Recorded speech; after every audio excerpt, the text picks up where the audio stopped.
Queridos hermanos, sigamos disfrutando de la vida cristiana normal de la Iglesia. Capítulo 2. La expresión del cuerpo. ¿Sobre qué base apartaron estos profetas y maestros a algunos hombres para que fueran apóstoles y a quienes representaban estos profetas y maestros? ¿Por qué ellos, y no toda la Iglesia, separaron a esos obreros? ¿Cuál es el significado de tal separación y cuál es el requisito necesario de parte de aquellos que asumen responsabilidad en el asunto? La primera cosa que debemos comprender es que Dios ha incorporado a todos sus hijos en un solo cuerpo.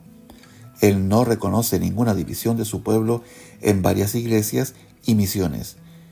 Él ha planeado que todos los que son de Él vivan una vida corporativa, la vida de un cuerpo entre cuyos muchos miembros hay consideración mutua, amor mutuo y entendimiento mutuo. Además, Él tiene el propósito de que no solo la vida, sino también el ministerio de sus hijos se base en el principio del cuerpo, de modo que sea un asunto de asistencia mutua, edificación mutua y servicio mutuo, es decir, para que sea la actividad de los muchos miembros de un cuerpo. Hay dos aspectos del cuerpo de Cristo, la vida y el ministerio. La primera mitad de Efesios capítulo 4 habla del cuerpo con relación a su ministerio. La segunda mitad habla del cuerpo con relación a su vida, de quien todo el cuerpo bien concertado y unido entre sí, por todas las coyunturas que se ayudan mutuamente según la actividad propia de cada miembro, recibe su crecimiento para ir edificándose en amor. Versículo 16. Aquí es la obra la que está bajo consideración, pero en el versículo 25 lo considerado es claramente la vida. Por lo cual, desechando la mentira, hablad verdad cada uno con su prójimo, porque somos miembros los unos de los otros.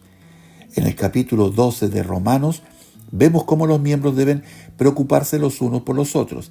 Así que de nuevo el pensamiento es la manifestación de la vida única. Pero en el capítulo 12 de Primera de Corintios vemos cómo los miembros deben servir el uno al otro.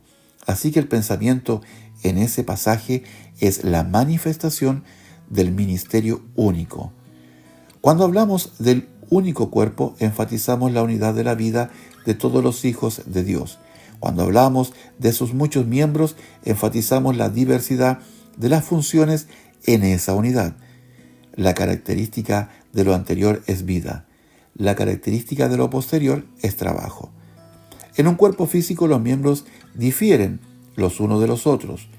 Con todo, funcionan como uno porque comparten una sola vida y tienen la edificación de todo el cuerpo como su única meta. Debido a que el cuerpo de Cristo tiene estos dos aspectos distintos, la vida y el ministerio, tiene en consecuencia dos diferentes manifestaciones externas. La iglesia en una localidad es usada para expresar la vida del cuerpo, y los dones en la iglesia son usados para expresar el ministerio de sus miembros. En otras palabras, cada iglesia local debe mantenerse sobre el fundamento del cuerpo, considerándose a sí misma una expresión de la unidad de la vida del cuerpo, y de ningún modo debe admitir división, puesto que existe como la manifestación de una vida invisible. Los diferentes ministros de la iglesia deben asimismo mantenerse sobre la base del cuerpo, considerándose asimismo una expresión de la unidad de sus diversos ministerios. La comunión y la cooperación perfectas deben caracterizar todas sus actividades, porque aunque sus funciones sean variadas, sus ministerios en verdad son uno. Ninguna iglesia local debe dividirse en diferentes sectas, ni debe afiliarse con otras iglesias bajo una denominación, apartándose así de la base del cuerpo. Y ningún grupo de ministros debe unirse para formar una unidad separada, manteniéndose sobre otra base que la del cuerpo. Toda la obra debe ser ejecutada por ellos como miembros del cuerpo y no como miembros de una organización que existe aparte de éste. Un obrero puede emplear sus dones como funcionario de una organización, pero al hacerlo, él se aparta del principio fundamental del cuerpo.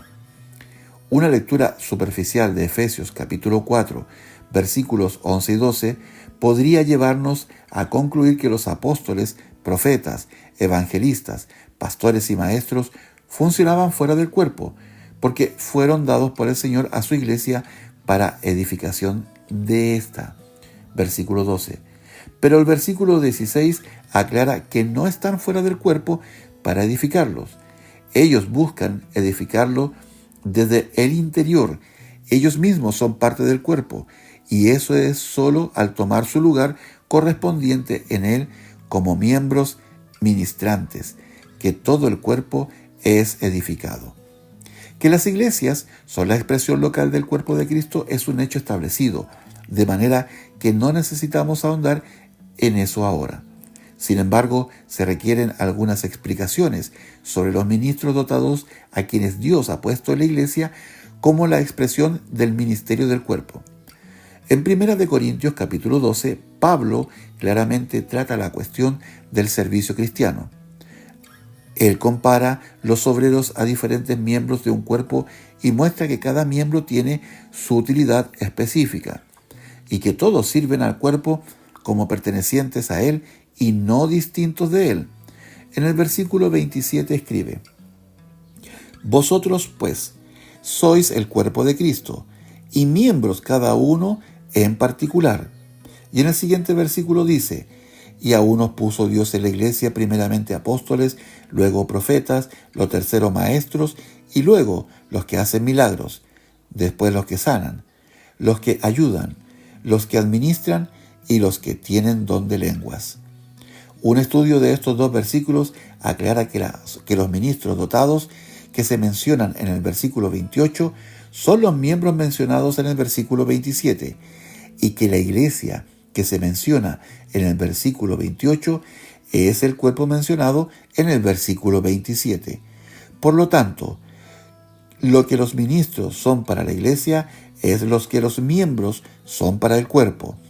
Ellos ocupan una posición en el cuerpo por causa de sus funciones, el oído y el olfato del versículo 17.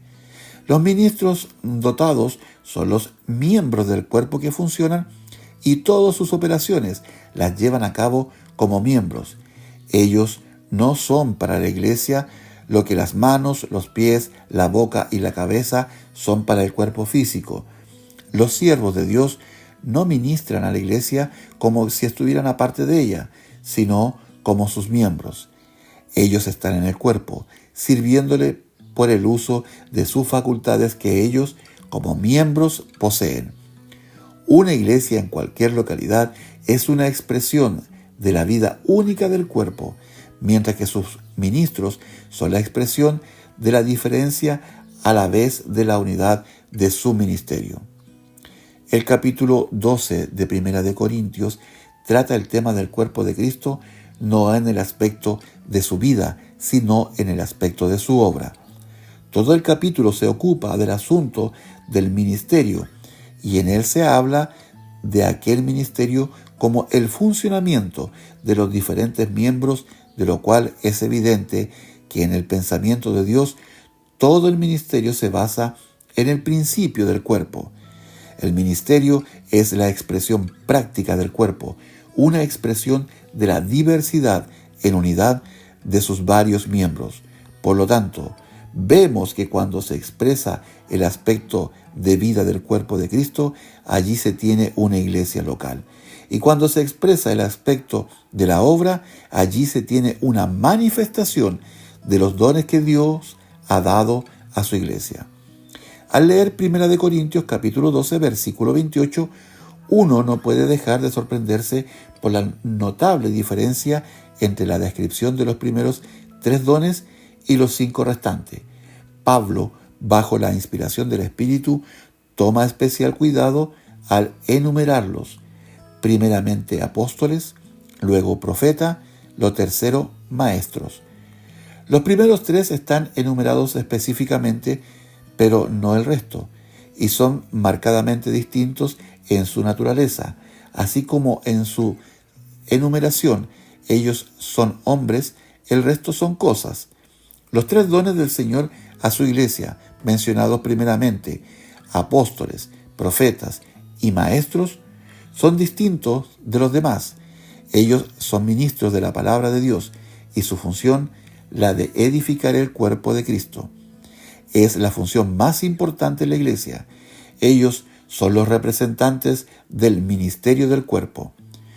La única crónica de las Escrituras en cuanto al envío de apóstoles se encuentra en Hechos capítulo 13.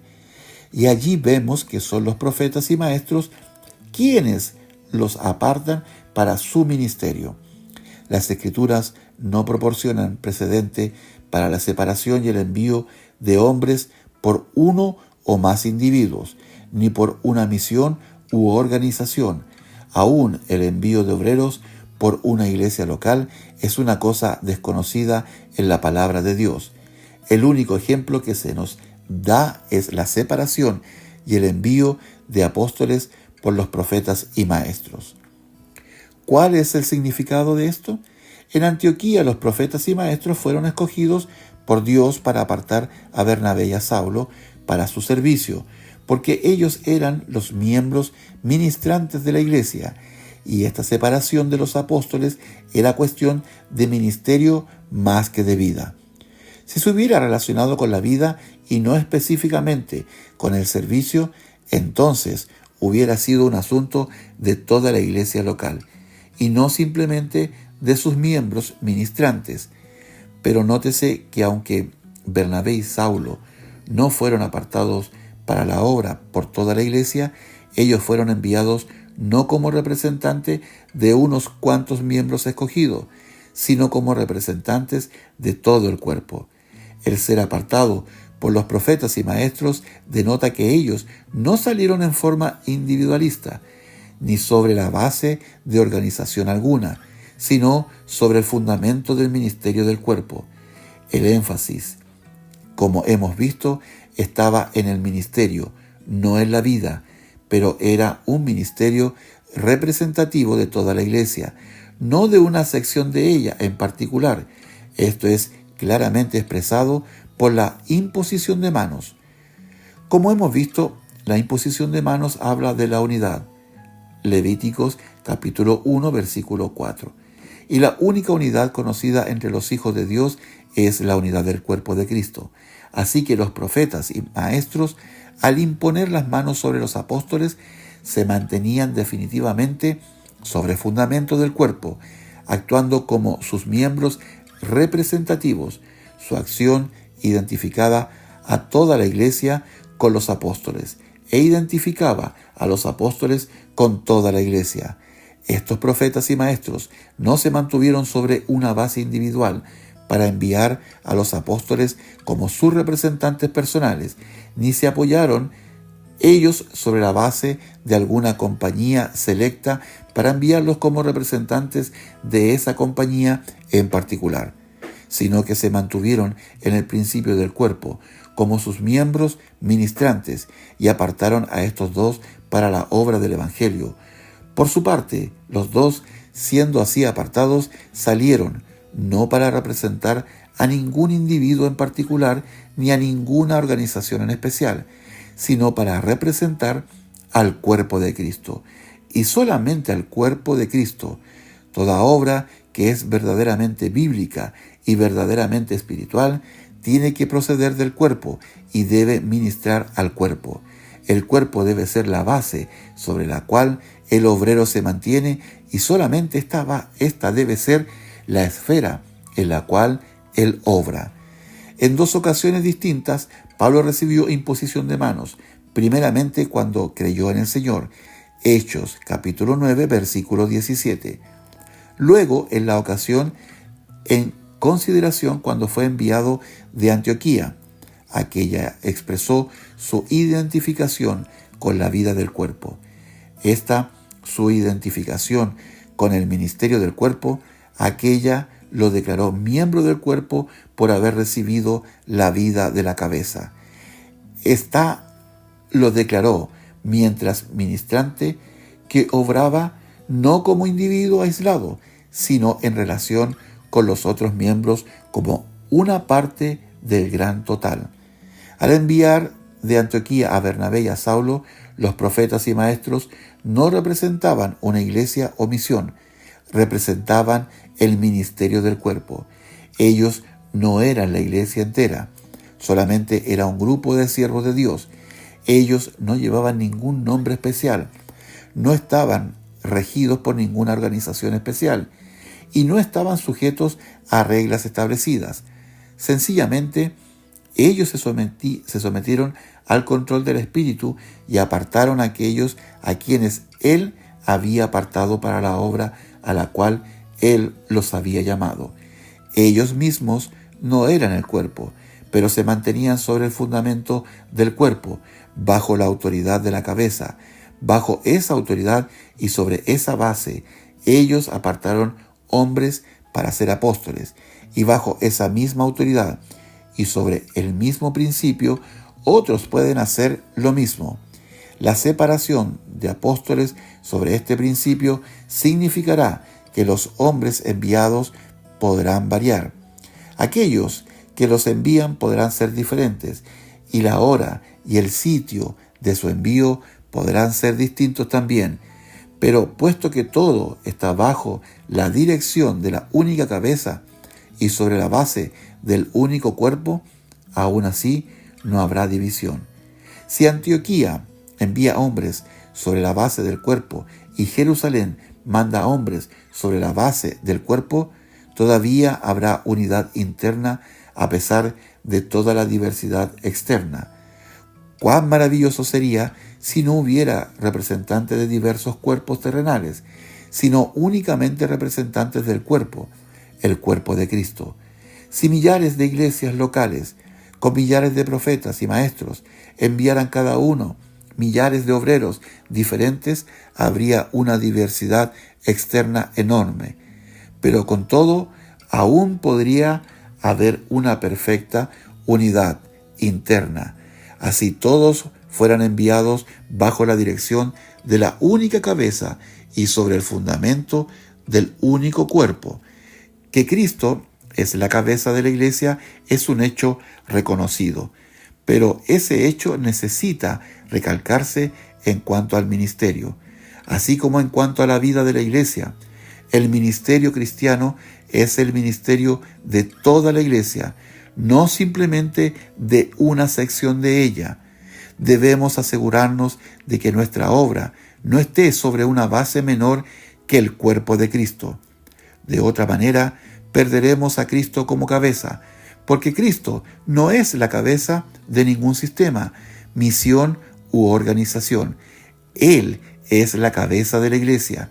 Si pertenecemos a cualquier organización humana, entonces la autoridad divina de la cabeza cesa de ser expresada en nuestra obra.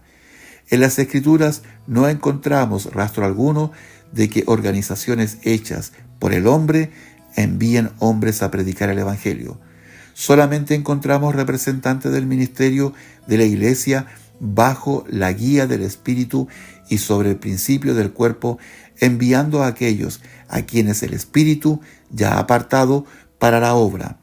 Si aquellas personas responsables del envío de los obreros mandaran a estos, no como sus propios representantes o como representantes de alguna organización, sino solamente como representantes del cuerpo de Cristo, y si aquellos enviados no se basaran en ninguna iglesia o misión en particular, sino únicamente sobre el principio fundamental de la iglesia, entonces no importaría de dónde vinieran los obreros o qué lugares fuesen.